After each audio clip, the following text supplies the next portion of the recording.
the beckoning call of the wild, the kindling in your spirit when you hear the untamed howls of the wilderness, the immolation in your blood as the thrill of the hunt pours over you. Smoldering remains of your enemies lay in waste behind as you conquer and bond with beasts of unwavering loyalty and ferocity. And only whispers dare call your name, as all fear the swift death that falls from your aim, for you are the hunter. Hello everyone, and welcome to episode 4 of the Cloak and Quiver podcast. My name is Solar, and today we'll be talking about hunters, but I imagine you already knew that. First of all, welcome to the show. Thank you for joining this week. And before we get started, I wanted to talk about a few things, one of them being the show release schedule. My goal is to always record the show on Sunday. Sometimes that doesn't happen. Like this week, I'm just recovering from a cold, and I didn't want you guys to hear me, sound like that. And I also had a family get-together and an officer meeting all in that one day, and I got home, and I plumb fell asleep. So I'm sorry about that. But generally speaking, we always want to have the show out on Tuesday, like at the latest. It'll always be on some platform on Tuesday at the latest, barred some unforeseen circumstances. And also wanted to talk about RSS feeds really quick. Those are used for like iTunes and Stitcher. I've been having some problems with my RSS feed, and I don't know why. And I have been trying to get to the bottom of this. Like sometimes it just doesn't upload the audio, which is frustrating, as you can imagine. So there's that, but I'm trying to get that all taken care of. I go through Podbean. I just dropped $100 on unlimited upload, and hopefully things get more smooth in the weeks to come, in the episodes to come. Because I do apologize for that. It's not fun to know that I want the show out on Tuesday, and it's Wednesday, Thursday, and you guys are just listening to it. So I apologize for that. I know it's something to fix. So with that out of the way, I want to get into some more upbeat and perhaps less frustrating things to talk about. And this week, I have a proposal for you guys. With summer drawing close and often the doldrums setting in, right? Just like not having things to do. I have created a level 85 raid team. So that's Cataclysm content. And I want to do this with 9 other players. I think it'll be really fun. Some people don't care much for Cataclysm. I think the Dragon Soul expansion tier was probably the worst. But tier 11 and 12, Firelands and the 3 raids before it, I think were really good. And so if you're interested in doing this, it's going to be kind of like an iTunes project. If you don't know what iTunes is, it's just like raiding old tiers, just like the way you would have done it Elm Live. Like you'd use the same gear and everything. And I think it'll be really cool. So if you want to join up on that, you can check out my Twitter page. It's going to be the first tweet on the Twitter page. So I think that'll be super cool. I'm really excited for it, and I hope you guys, or at least some of you guys, will join me on this adventure because it'll be cool, and it's something to do, right? Like, Siege of Orgrimmar is super boring now, at least from my perspective, and it'll be cool. So there's that. And then I also have a contest this week. I have a contest that I want to fire up, and I think it's going to be fun also. As you guys may or may not have already known, we talked about this in the first episode, was I love like the concept of a ranger, right? Like a woodsman, like an archer, you know what I'm saying? And I want you guys, this is the contest, get ready. I want you guys to design a transmog set that looks as ranger, as woodsy as possible. And there's several ways to do this. You just have to submit a picture to the show email. That's just one submission per player. And it'll be cool. But like you have to use in your screenshot, like it has to be male armor, right? Like some leather armor looks awesome, but we don't wear leather, so it has to be all male. You can use a tabard if you want, but if you want to submit a screenshot, what I recommend you doing, unless you already have the set on your character, perhaps, I'd be surprised, but perhaps you do, is get the add-on called Mogget. It's like a dressing room for your character. It has every item in the game that you can try on your character, and you can like sort by color. If you don't already have it, it's amazing. It seriously has changed the way I play World of Warcraft. I'm addicted to it, and I love making transmog sets. So the contest is to create a woodsman / ranger. Think it doesn't have to be, but think like greens and browns, foresty, hoods, perhaps. There's a couple of hoods in the game. But get creative. I'd like to see some creativity here. And the prize, of course, the grand prize, is going to be your choice of Blizzard pet from the Blizzard store. I'll gift you any pet of your choosing. And there's a lot of really cool ones out there. My current favorite Blizzard pet is the hatchling. Oh my gosh, no, the tree. what's the druid tree called? The sproutling. It changes. Excuse me. It changes on the seasons. I'm still sick, as you can tell. I'm really trying, guys. But yeah, it changes based on the seasons, and that's my favorite pet if I were to get one. So that is our pre-show talk. We had the show kind of scheduled. We had the level 85 content, and then I did just bring out that contest, which I'm really excited to see the submissions for. Just take a screenshot, send it into the show, and you could win your choice of pet, and we will announce that on next week's episode. Let's get into some news. We have some Hunter news to talk about this week. And the first order of business in the news department is actually potential changes to Misdirect, or at least Hunter Raid Utility. And I think it's going to be more on the Raid Utility. Misdirect, as we know, being buffed to an hour, up from 30 seconds of unlimited, threat direction to the targeted player. And Celestalon replied that, that there was no Hunter Utility notes, and a toolkit for us to be able to provide usefulness to the raid. We were kind of lacking that, and a lot of hunters really wanted that with Warlords, and to be quite frank, most of us were rather disappointed in the lack of. And Celestalon tweeted that the initial idea was to have Misdirection massively overhauled, but they said that they decided to change that. So it may revert back, it may change again, but he says that it certainly isn't done. So developments are definitely occurring right now. We have no idea what it's going to be. We had Roger Brown on last week's show talking about all of the cool ideas that we could have. I'm personally a fan of something akin to like Stampeding Roar, perhaps, would be pretty awesome, or even like a Stormlash Totem. No, I take that back, because they removed Stormlash Totem and the banners that Warriors had. There's a very fine line when it comes to creating a raid cooldown or utility toolkit for us. I feel like they do not, because they were so hesitant to give us one in the past, and now that they realize that there perhaps is room for one, they want to design it in a way that they were not going to confirm their fears previously. You know what I'm saying? Like, they didn't want to give us a cooldown because of what most of us are inclined to think it was because of our ability to DPS fully while moving. That was very powerful, and that was believed to be the drawback to not creating a raid cooldown for hunters, but it looks like one is underway. It does seem like this from the tweet. However, I just don't think it's going to be something like a DPS increased cooldown for the raid, or like Mages recently got the raid receives 20% increased healing. I don't think we're going to see a defensive raid cooldown either. I feel like that would be too strong, and I don't really want to use the word too strong. It doesn't feel right to say that, but hunters do have a lot of really good tools to use to their benefit that perhaps not always help the raid, but at least just empower the hunter and make their jobs a lot easier. So I guess it does help the raid in turn, but you know what I'm saying. So I think it's going to be a lot more like Stampeding Roar. I do, and I keep going back to that example, but like Stampeding Roar, it is just a movement speed increase. It helps you get to your goal quicker, your objective quicker. It helps you get to those ads faster, and that's the power in it. It's not a DPS cooldown. Well, I mean, it is if you're getting there quicker, but not directly, and it's not like a defensive cooldown either.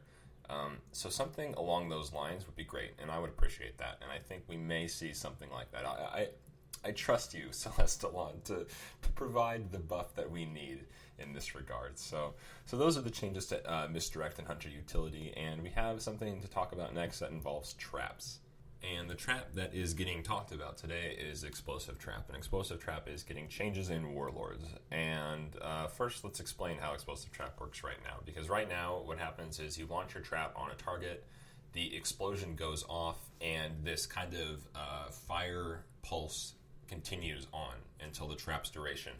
The way it is changing in Warlords is you launch the trap, it explodes, and anything hit in the radius is going to get a dot. And now the trap is gone, but the dot is there.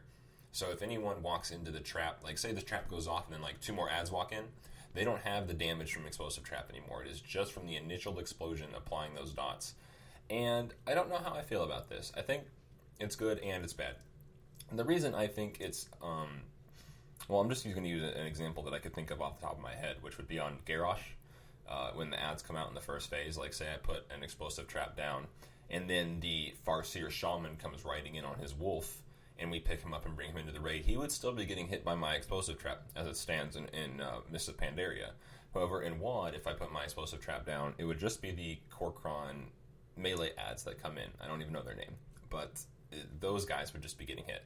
They would receive the initial dot along with Garrosh, but the Farseer Shaman would not be hit. So that would be a DPS loss in that regard. I mean, although microscopic, it is still damage that I could otherwise be using to advance myself on the meter. But, hey. And I think there are a couple pros to this. Definitely, one to talk about is movement. So fights where things are moving. Think like spoils. I'm going to use a really good example for spoils here. So say, currently right now on spoils, if your tank is going around from box to box and picking up the adds that come out of the boxes, but he's still moving. If you launched explosive trap, that damage that you got from your trap is going to become stationary. The trap does not move. So once your tank moves out of the radius, that's ineffective damage now. But the way it stands right now is you would gather a clump of adds and you would use your judgment, your best judgment, to determine, okay, is this the max number of adds I'm going to see before my tank moves again? You launch your trap, all those adds get the dot, and this way, you have a full effect of that trap's damage, whereas as in the Mists of Pandaria version, if your tank moved out of the trap, all that damage would be lost. So on movement-based fights with adds, while seldom, it's actually a DPS gain. So a pro and a con, and I think the way this works now is it just makes you have to make a judgment call. Is this the most adds I'm going to see currently until my next explosive trap cooldown? And then you launch the trap. And I think that's where I'm going to leave my opinion on the explosive trap changes. It is both a pro and a con. I think it's very situational as well. And of course, in WoD, the survival hunters are going to be getting a very increased benefit from traps. The cooldown becomes 15 seconds from the enhanced perk that we get for our trap. So you'll be launching these bad boys every 15 seconds as survival, I would imagine, in any fight with more than 2 targets. So just be aware of that, though. Try and change your mindset to, is this the most amount of adds that I'm going to see for another 15 seconds, and then you launch that sucker. So that way you get maximum damage. So for this week's discussion topic, I've been getting a lot of emails regarding how to play or just how BM works, and I feel like there's a lot of mystery and intrigue, or perhaps fear behind playing Beast Mastery. Survival certainly is one of the more comfortable rating specs for a hunter, but as it stands currently, Beast Mastery and Siege of Orgrimmar gear is the number 1 DPS spec for both single target and AoE encounters.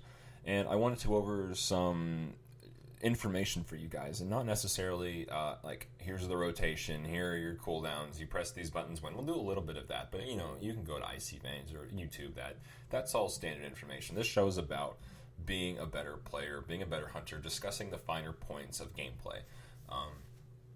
And I think we're going to do that for Beast Mastery today. We'll have a few things to discuss, like how to manage your focus and like what to do during Bestial Wrath that's going to set you apart from the pack.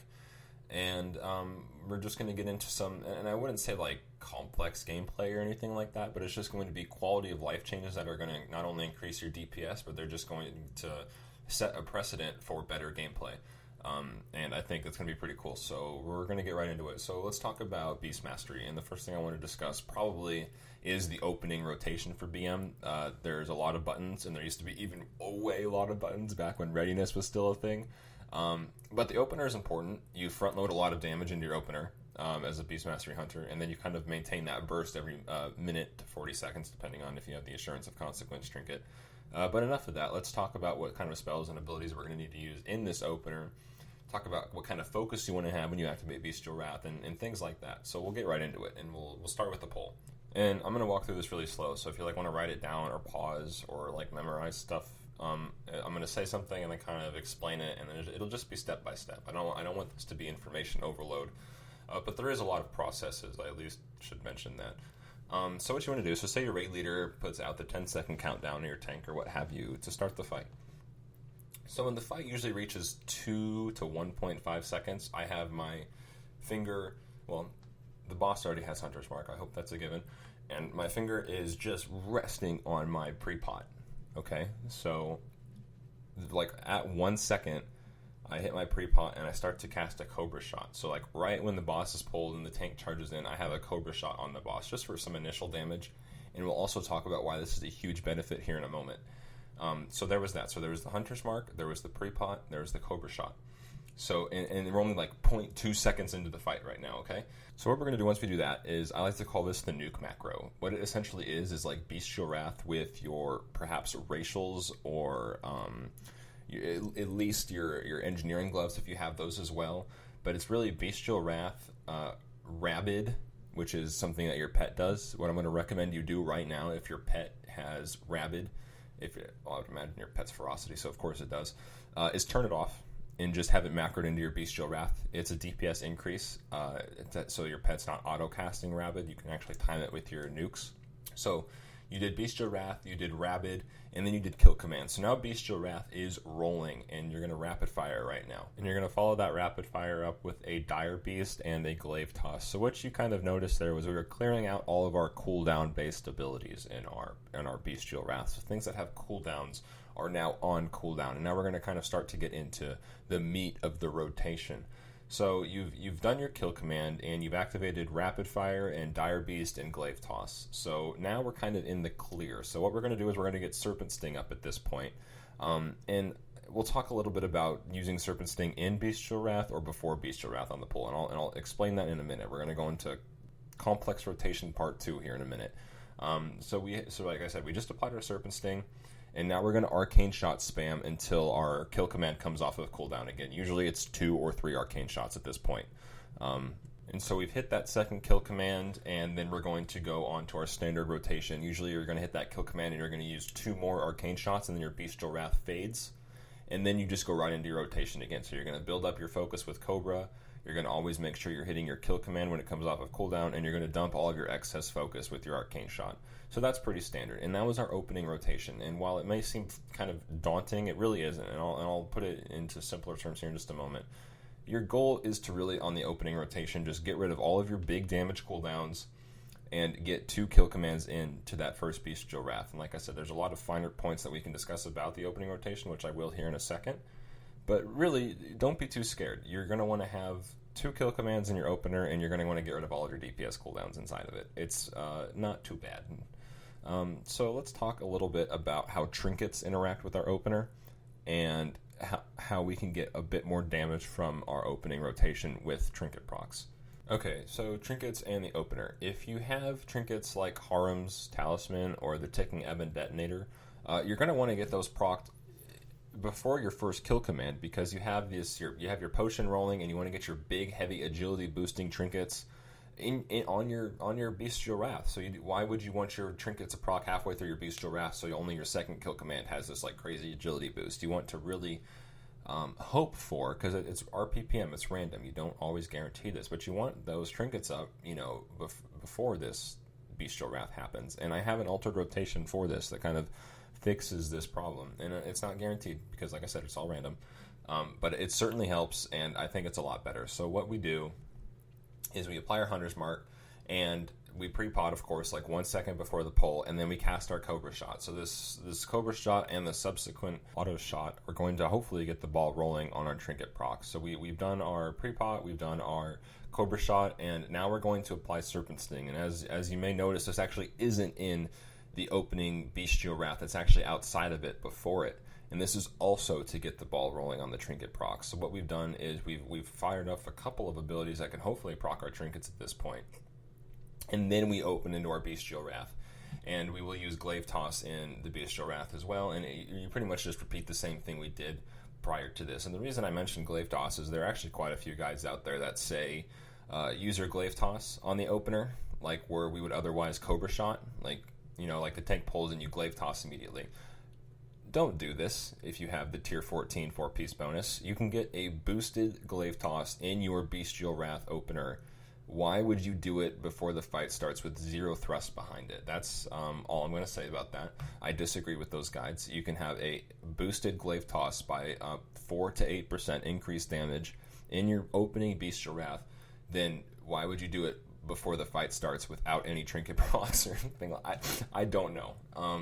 So give out pre-casting Cobra Shots a try. I think you might find the results satisfactory if you have RPPM trinkets. And then you pretty much just go into your standard rotation, or your opening rotation from that point, and then that, of course, flows into your standard rotation. So I hope that was all coherent. That was the first time I tried to, audibly explain a Bestial Wrath opener. Usually it's just written. So I apologize if that was klutzy. You can always go back, I imagine, and just pause and start where it gets kind of weird. But I did try my best, and hopefully that makes sense. So that was the opener with both standard and RPPM trinket variations. The same thing goes for Stampede as well. And when it involves these RPPM trinkets, a lot of guides you'll see you'll use it before the Bestial Wrath starts.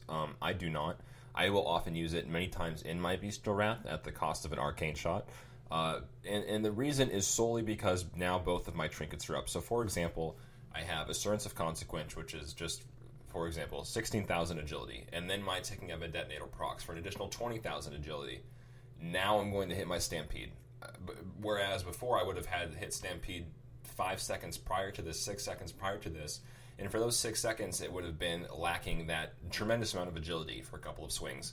And I will do that at the cost of a global cooldown. I will. So there is that to consider as well. So just keep that in mind the next time you want to maximize your damage. And I think, honestly, my openers have gotten to over 1.5 million DPS single target. It's pretty good. Results tested and proved. So there is that. But as I mentioned further, if that was all way over your head, if there's one thing that I want you to take away from this is always be able to cast 2 kill commands inside your Bestial Wrath. That's the most important thing to probably take away from that. And then the standard rotation for the BM Hunter is a rather simple one. You want to be able to kill command every 6 seconds. For every second or global you delay without kill command being used, and it's available to be used, is a rather large DPS loss. So you're going to always want to have the focus every 6 seconds to be able to dump 40 focus with kill command.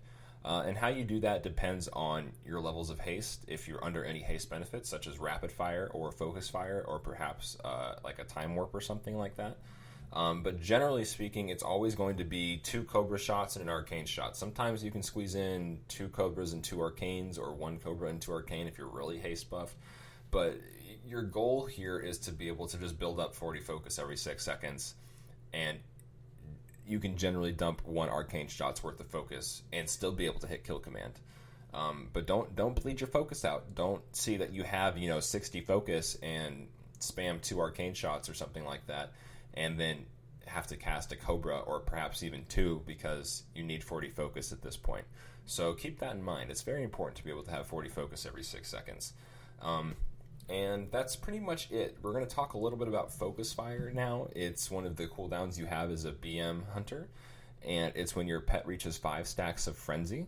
And you always want to use this right after a Bestial Wrath, but never before. It's because you want your pet to have those heavy stacks of haste in the Bestial Wrath, because your pet's just going to crazy town, right? Why would you take your pet's buff and then use it for yourself during the Bestial Wrath? So it's always after. But never before. Say if you have one of the Assurance of Consequence trinkets that reduces the cooldown of Bestial Wrath substantially, it makes managing Focus Fire quite a challenge. For me, my Bestial Wrath's on a 40-second cooldown. I really do have to be able to Focus Fire 20 seconds or more before my next Bestial Wrath, or else I'm not going to have full stacks when I go into my Bestial Wrath. You know what I'm saying? So be careful. If you have perhaps a raid finder version, or flex, or normal, or what have you, I imagine you probably have a bit more wiggle room. But like I said, don't cut it too close, because if your pet's not going into that Bestial Wrath with 5 stacks of Frenzy, we're losing some damage there. So just be careful about that.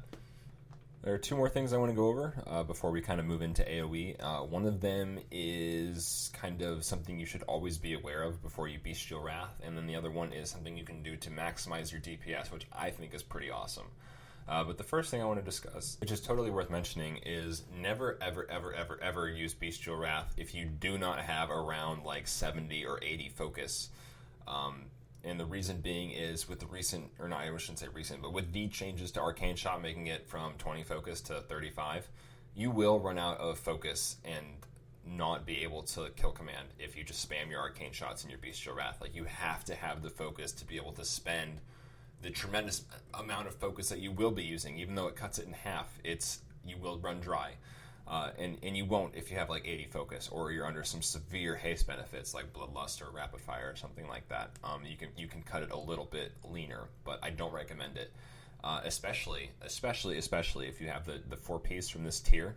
If you have to cast if you have to cast a Cobra shot and you waste 2 Arcane shots because of that, that's 450,000 damage that you just blew it right out the window. And I'm not saying you specifically, but just don't do that. Don't be don't be wasting your damage like that. Just make sure you have a high amount of focus before that Bestial Wrath goes out, or you're going to regret it. You really will.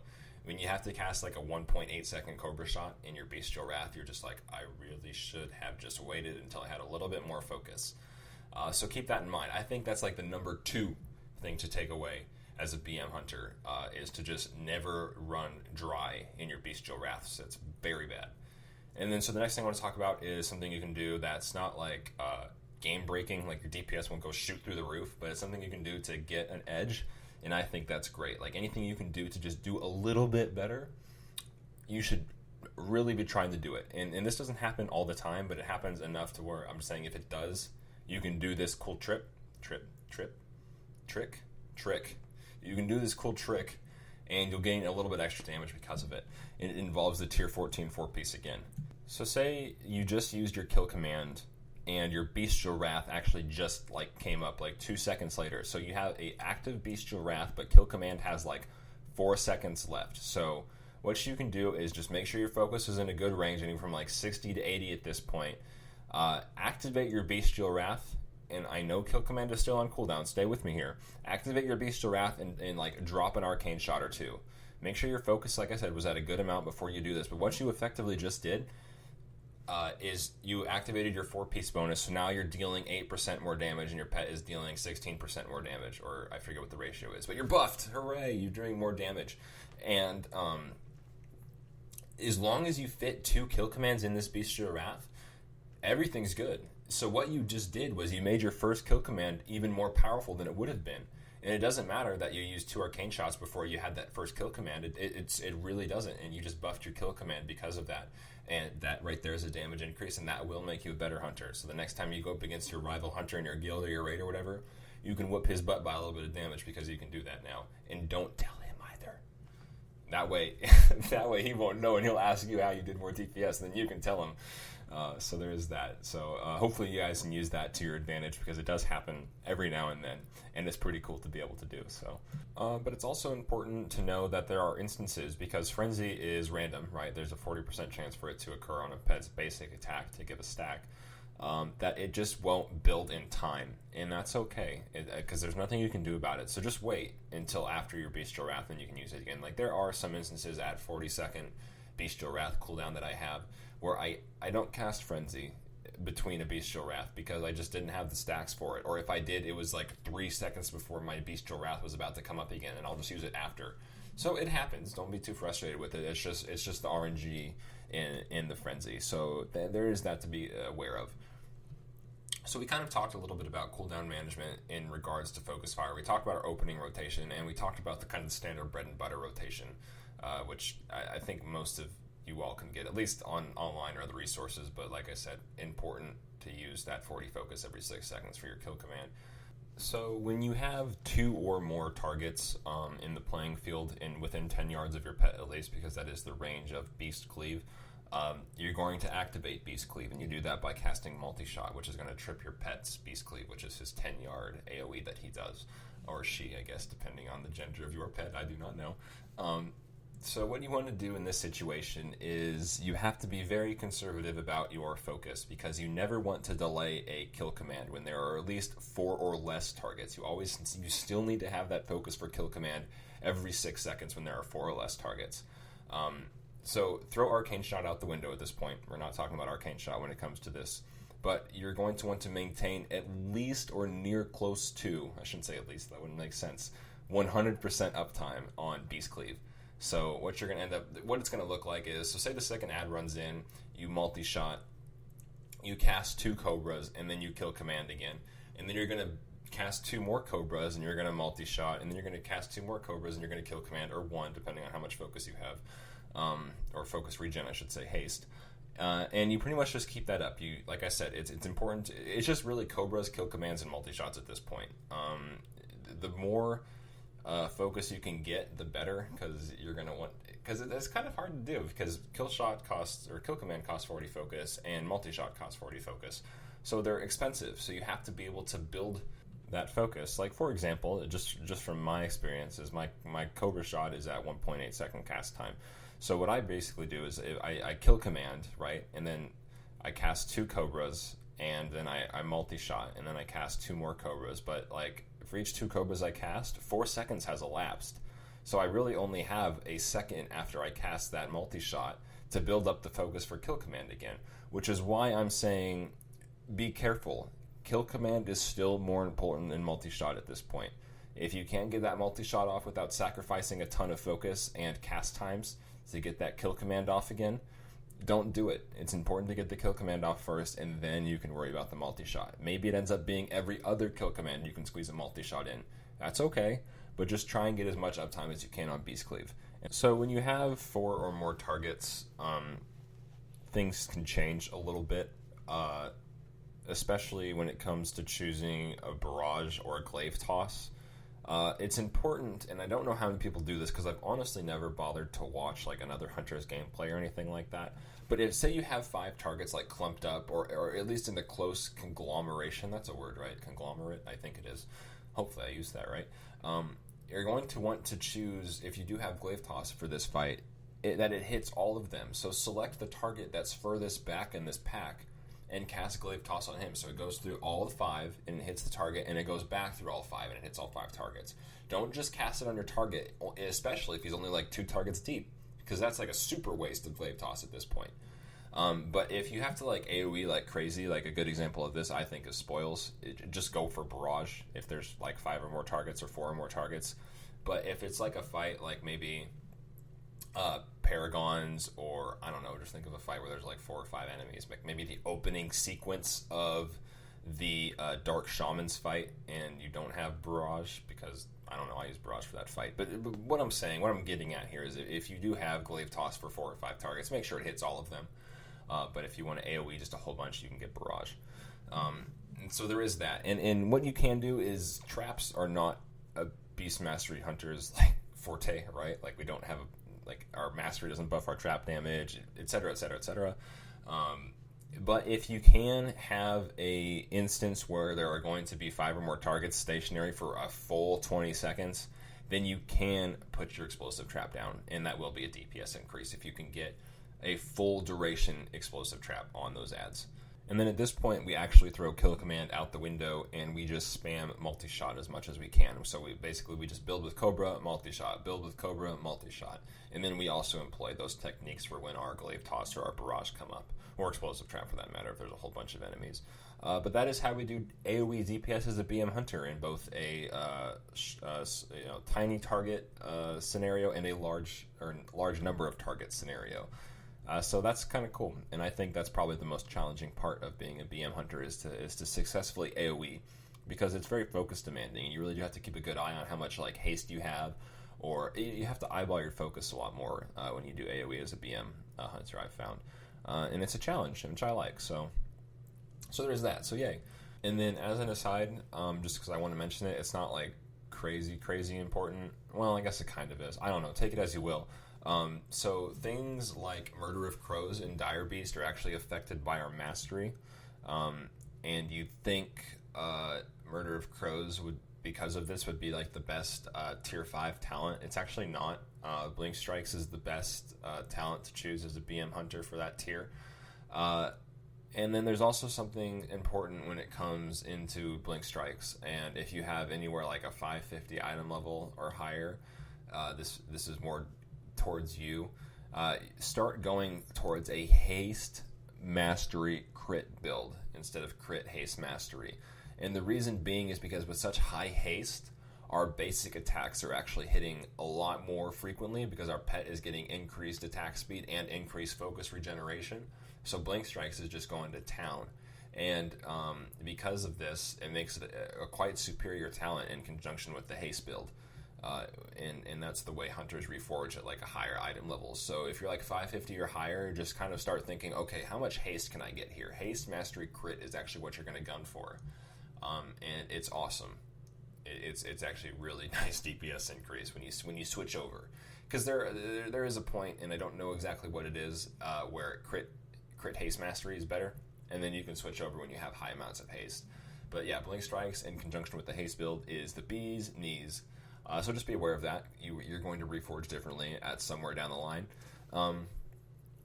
But I guess it doesn't make a huge difference if you want to stay crit haste mastery because you can swap to survival easier. I guess it just depends on your playstyle. I hardly ever play survival anymore, and when I do, I don't really bother too much with the reforges. But if you wanted to like play both specs, crit haste mastery is also okay, but like not the best, like I said. So there is that, and I think I hit all of like the really important things that I wanted to talk about as a BM hunter that I feel like need to be fleshed out or talked about more, that are at least seldom discussed. And I think we did a pretty good job with that. Of course, if you have any questions about what went on in this episode, or perhaps you want like a written, I would be more than happy to write the BM opener for you, because I think it's a lot easier to process when you're looking at it. I tried to speak it, and I don't know if it was just me. It could totally be just me. But I want you guys to be able to get all of the information shared in that discussion. So if you just email the show, and I will be more than happy to send something your way, whatever you need. So there is that to consider as well. But I believe we discussed all of our discussion topics, and we had a hopefully not too confusing time here. But let's get into some mail. We do have a Beast Mastery Hunter mail question this week, and it's a little complicated. I don't think it appeals to the masses, and you'll kind of see why. But I do want to discuss it. I just think it brings information and insight to the table, and of course this gentleman gets his answer. And yeah, so it'll be cool. So this is from Iba. I think is his name, Iba. And he says, "Hey Solar, big fan of the show. Currently I'm a 574 hunter progressing on Heroic Siegecrafter in 10-man. I am survival at the moment, but I have noticed that a lot of people are rating as BM towards the higher gear levels. I also noted that the BM stat priority that they often run either favors Haste Mastery Crit or Mastery Haste Crit, and I was curious how big a DPS loss would be to stay as Crit Haste build for survival. Is BM's burst really necessary for the latter fights in Siege of Orgrimmar, and would it be better to run with normal Ticking Evan Detonator or Heroic Haram's, as I know that Haram's Talisman does not proc off of pet damage? Please send me a response if possible, and keep up the amazing work on the podcast." Well, here is your response, Mr. Iba.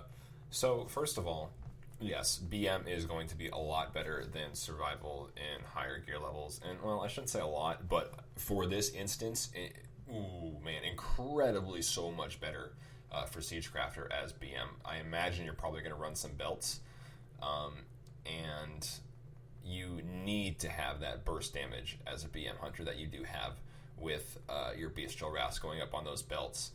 Survival just does not have the on-demand burst damage. Sure, you can kind of like get ready for a lock and load. You may get lucky with the trinket proc here and there on a belt, but it's just not predictable, and that's a huge drawback as survival for Siegecrafter belts. And then, of course, you are crit haste build for survival, which you should be. But if you are going to go BM, which is, like I said, as we discussed all this in this episode, superior in both single target and AoE, at your item level, you could definitely go haste mastery crit. And like I said, you're going to take blink strikes, and you're going to get a benefit from haste and blink strikes working in conjunction with each other, and it's a very strong talent choice. In regards to your trinkets, Ticking Evan Detonator is like the trinket you want as as Beast Mastery, but you do not want the normal Ticking Evan Detonator. You're looking for a Heroic Evan Detonator. So Heroic Harm's Talisman, even though it does not proc off of pet damage, it is going to be a superior choice. Actually, you're not going to actually replace Heroic Harms until you get a Heroic Evan Detonator. It's still a strong trinket. And so there is that. So, Iba, thank you for running the show. Hopefully that cleared things up for you, and best of luck on Siegecrafter. I know it took us like 185 attempts to kill that guy, and what a doozy. But it was such a great relief when we finally got him. So, Iba, thank you for writing in for the show. Anybody else, or everybody else, I should say, that has a question, you're more than welcome to write into the show. That's at cloakandquiver@gmail.com. Got a lot of questions this week about BM Hunters, which was great.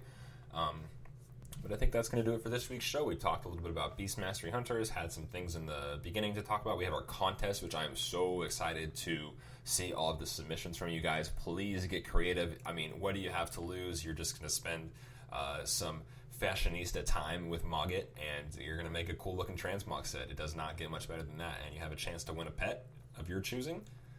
Well, all you need is a cherry on top, and that's the only way it could get any better. So there is that. And then, of course, do not forget the Cataclysm rating. I am looking for 9 other worthy adventurers for Cataclysm rating this summer. So, yeah, like I said, go to my Twitter for that. You'll see it on the front page. If you want to follow the show for updates, like show updates and stuff like that, to know when it's on YouTube and iTunes and Stitcher, you can do that at Cloak and Quiver on Twitter. And if you want to follow me on Twitter for anything else, usually it's Hunter or Warcraft related, you can do so at _SolarFlare, and Flare is Flair.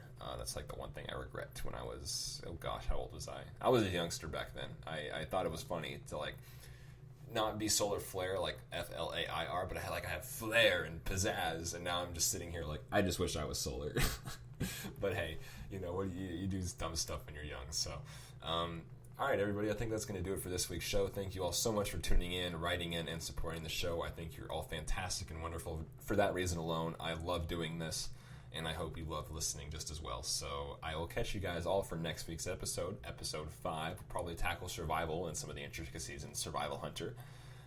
And then, of course, answer some questions and talk about news and updates and stuff like that. So, everybody, have a fantastic rest of the week, and I will see you next time. And I will see you next time. And I will see you next time. And I will see you next time. And I will see you next time.